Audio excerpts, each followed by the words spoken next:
자기 정체성을 추구한 평생 과부기도 합니다. 개인 차에 따른 것이긴 하지만 사람은 나이를 먹어도 반성하면서 계속 성장하기에 완벽하게 정체성을 추구하기란 유연할 수가 있습니다.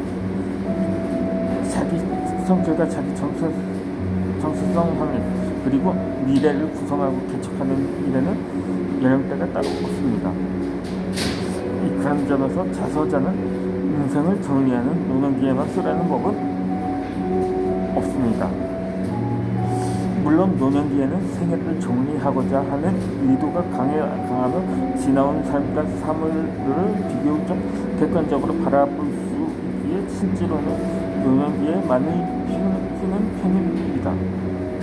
그렇다고 해도 미래를 개척하는 정신을 지닌다면 자서전 쓰기를 인생의 마지막 근력만 여길 수는 없습니다. 최근에 보면 청소년층도 자서전을 씁니다. 어느 고등학교에서 방과 후 프로그램으로 글쓰기 훈련 겸 자서전 쓰기를 실시하는 것을 보았습니다. 국어 교과서에도 자서전에 해당하는 글이 나오기 때문입니다. 이렇게 자서전은 일생에 단 한 번만 쓰라는 법은 없습니다.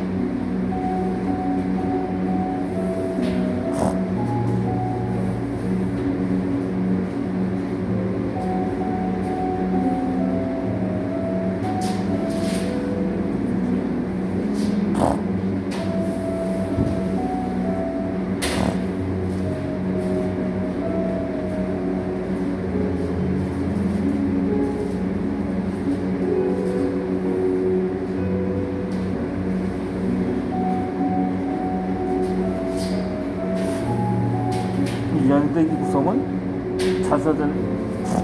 자서전의 주된 구성법인데 제목에서 연대기가 들어간 소설이 있습니다. 흥성격인 중편인 한시 연대기는 3인칭 주인공이 이자 한당시의 일생을 들려주고 있습니다. 제목과는 달리 이초적 구성으로 이야기가 전개됩니다.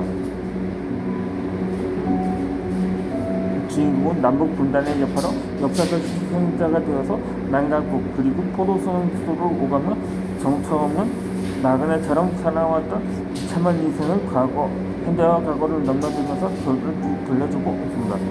소설은 작고 초라한 적상가옥에서 죽음을 앞둔 채 살아가는 노인 한영덕에 대해 하나하나 비밀의 열쇠를 풀듯이 그의 과거 행적을 들려주고 있습니다.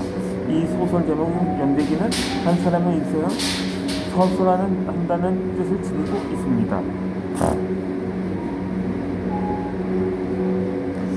이 소설 속의 사건이나 현실에서 우연히 일어나는 수많은 별개의 사건들을 토대로 작가의 상상력이 힘입어서 하나의 이야기로 가공됩니다. 우레탄 탄생 자체가 결국 우연의 시작하듯이 소설에서 맨 처음 나오는 사건의 이야기가 시작하는 시점에서 우연한 사건입니다. 그렇지만 작가가 이도했듯이 어떤 주제로 향하도록 필연적으로 원인과 결과를 이루며 풀어집니다. 반면에 자서전에서 그려지는 삶은 현실에서 벌어진 우연한 사건의 명속입니다. 자서전에서 사실 그대로 발생하는 그 우연한 사건들은 소설에서처럼 필연적으로 이 원인과 결과를 이루며 이어지는 것이 있고 뚜렷한 결말이 없는 우연적 사건 그대로 흘러가는 것도 있습니다. 자서전에 나오는 사건들이 소설처럼 필연적으로 이야기 구성을 지닐 수도 있습니다. 한 가지 예를 들어봅니다. 어떤 남녀가 한자 헤어졌습니다. 그렇지만 우연한 기회에 재회를 하고 다시 사랑을 이어가려고 하지만 뜻하지 않은 걸림돌에 또 헤어집니다.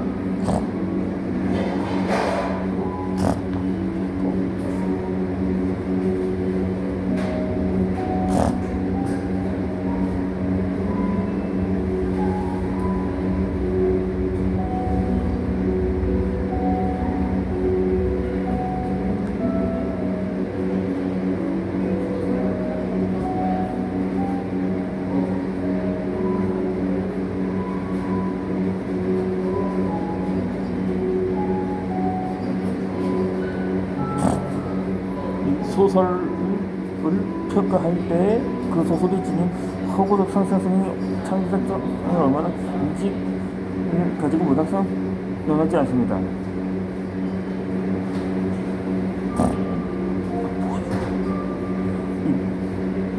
공지연의 장편은 도가니는 마치 넌픽션처럼 사실 체험담을 그대로 소설로 형성화했는데도 전혀 문제가 되지 않았습니다. 독자들은 소설의 소재가 된 광주 인하학교의 사건의 참상에 더 충격을 받았고, 실제로 국가적 차원에서 진상규명이 이루어졌습니다. 이런 경우 독자로서 소설 내용에서 사실과 상호의 경계란 큰 의미가 없습니다. 이는 작가의 현실 체험처럼 소설 내용이 기사문처럼 민감한 사회 현상으로 받아들여져서 사회 문제가 된 사례가 실제로 있었습니다. 그 여파로 소설 같은 현실이라든가 현실 같은 소설이란 말까지 나오기도 했습니다.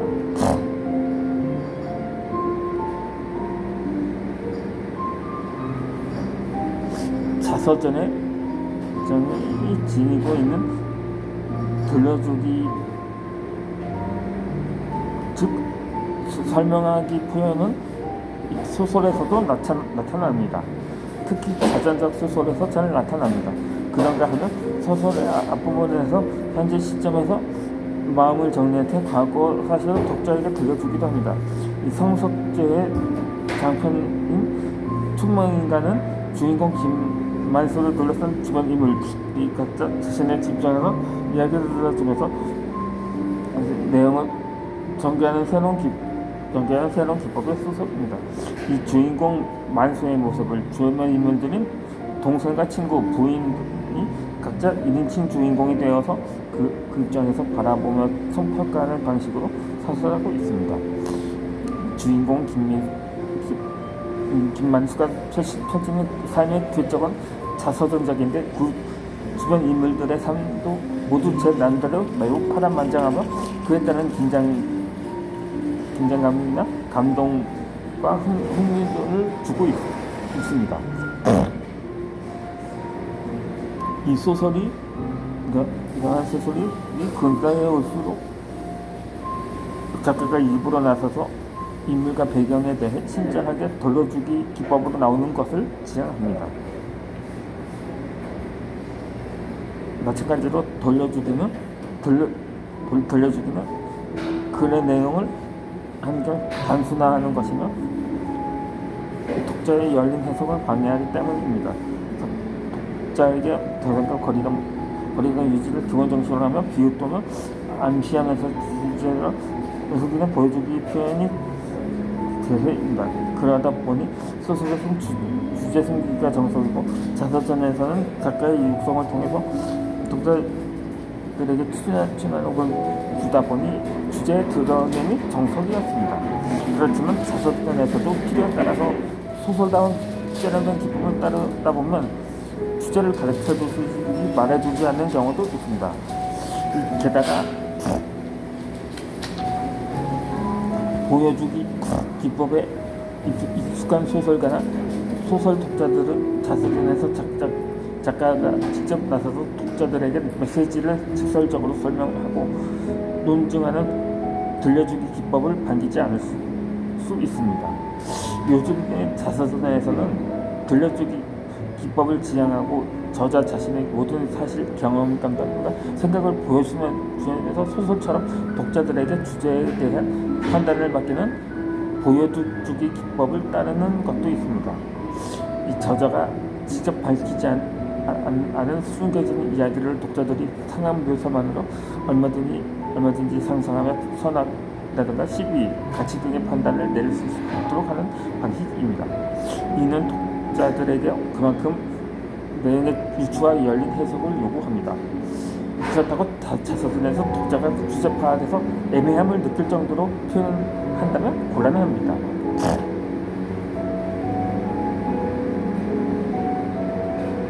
그렇게 자서전을 쓰기를 통한 체험을 하는 하는 거죠. 자서전을 쓰면서 어떤 체험을 하는지, 어떤 정신적인 과정을 겪는지 살펴보는 것은 결국 자서전의 가치와 쓰는 이유를 살펴보는 일이 됩니다.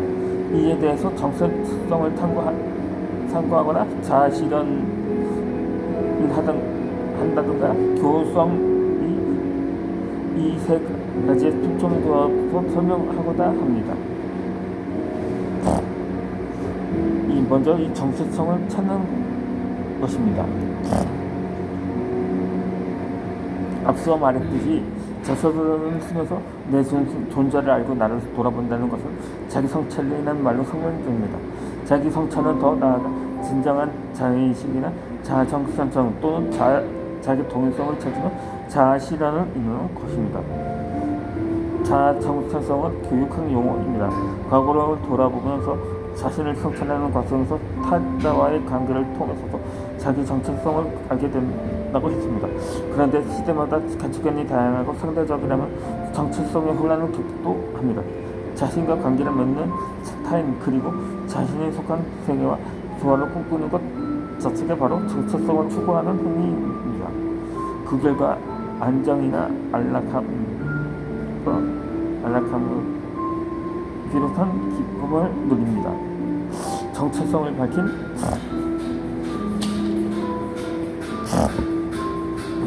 하는 것은 누구와도 비교될 수 없는 가장 근본적이고 고유한 나를 밝히는 것이며 사회에서의 역할을 확립하는 것입니다. 살면서 내가 겪은 일과 그 흔적을 있는 그대로 자서전을 쓰다 보면 자신을 둘러싼 모든 사회 역사 현실과 그 여건에서 지녔던 자신의 위치라든가 자신의 본실성과 고유성을 살펴보게 됩니다. 이 자서전에서 자신의 사람들을 정리하고자 정체성을 밝히기 위해서 자신에게 하는 질문 사항은 다음과 같습니다. 첫 번째로 나는 누구인가? 나이 들어도 변하지 않는 나의 성격이나 장단점, 개성을 밝히는 것입니다. 두 번째로는 나를 남에게 내세울 수 있는 점, 즉 학력, 직업, 취미, 특기, 자랑거리, 사회적 업적 등입니다. 이 세 번째로 나의 가치관, 인생관, 신조, 삶의 태도, 처세법, 저명이 있습니다. 네 번째로 내가 가장 좋아하는 일과 싫어하는 일을 구분합니다. 다섯 번째로 나이를 관심을 두고 아끼는 사람, 그러니까는 부모, 형제라든가 친구, 선후배 둘을 거론합니다. 여섯 번째로 내가 살아있는 동안에 소중히 여기는 집단, 가족이라든가 종교단체나 모임 등을 열거합니다. 일곱 번째로 현재 나의 관심사나 미래에 대한 꿈을 말하는 것입니다.